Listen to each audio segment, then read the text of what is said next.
راویان شیعه ملعون و دروغگو. حضرت فرمودن مفضل هرچی بگه از طرف من گفته، زراره هرچی بگه من گفتم. تا این حد اینا اتصال داشتن، تایید تا این حد که محمد ابن مسلم، زراره، مفضل هرچی بگن من گفتم.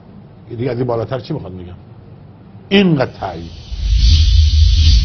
روافض به دروغ مدعی‌اند که احادیث خود را از اهل بیت روایت کردند، اما با چه سندی؟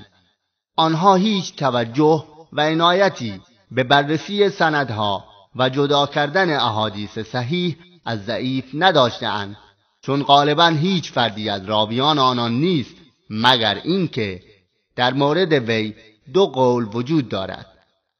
قولی او را توثیق و تعدیل می کند و قول دیگر او را تضعیف می کند و یا مورد لعن و نفرین قرار می دهد و او را از اسلام خارج می نماید.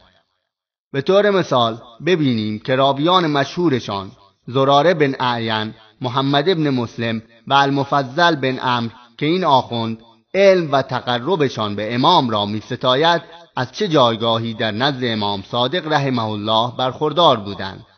1. زراره بن اعین.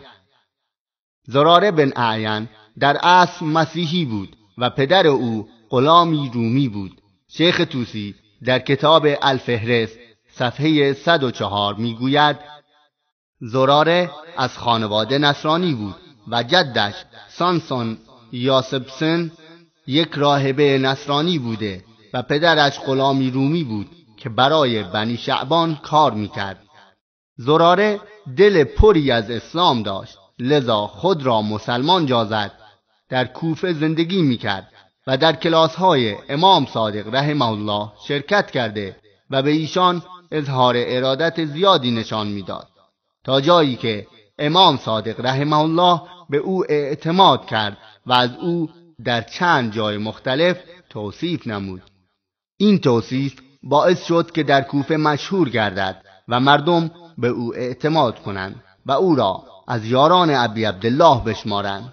آنگاه تصمیم شوم خود، یعنی دروغ نسبت دادن به اهل بیت را عملی ساخت. لذا هر وقت فرصتی پیدا می کرد دروغهایی از این بزرگوار در کوفه منتشر می کرد.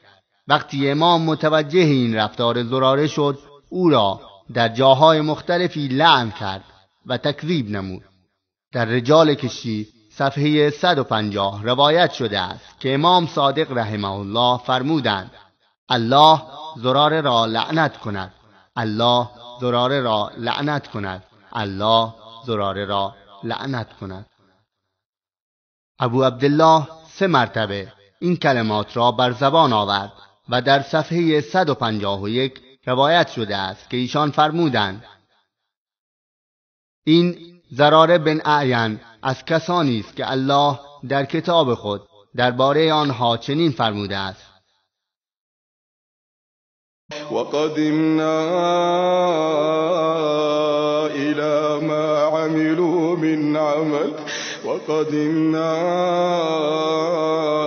إلى ما عملوا من عمل فجعلناه هباء منثورا وقدمنا إلى ما عملوا من عمل فجعلناه هباء منثورا. و ما به سراغ اعمالی که انجام داده اند می رویم و همه را همچون ذرات غبار پراکنده در هوا قرار می دهیم.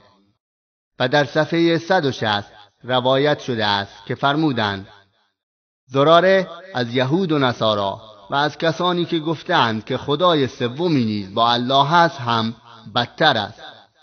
2. محمد ابن مسلم نیز شخصی است که امام صادق رحمه الله آن را نفرین می کند. در رجال کشی صفحه 393 روایت شده است که ایشان فرمودند الله محمد ابن مسلم را لعنت کند که می گفت الله به چیزی قبل از وقوعش علم ندارد. 3. المفضل بن عمرو. المفضل بن عمرو نیز شخصی است که به امام صادق رحمه الله دروغ می‌بست، لذا امام او را نفرین کرد. در بحار الانوار جلد 25 صفحه 301 روایت شده است که دو شخص به نام حجر ابن زائده و عامر ابن جزاعه نزد امام صادق وارد شدند و به ایشان گفتند ما فدای شما، مفضل بن عمرو میگوید که روزی انسانها به دست شماست. امام رحمه الله در جواب فرمودند قسم به الله روزی را جز او کسی نمیدهد. الله او یعنی مفضل را لعنت کند و از او بیزاری جوید. آنها گفتند آیا ما او را لعنت کنیم و از او بیزاری جوییم؟ امام فرمود بله. اعتقادات روافض بر اساس روایات این اشخاص بنا شده است و روافض باید به جای اینکه برای حسین رضی الله عنه گریه کنند برای مذهب خود بگریند که جز مشتی دروغ بیش نیست که گروهی از دروغگویان و کینه‌توزان آن را به نام ائمه رحمهم الله جعل نمودند.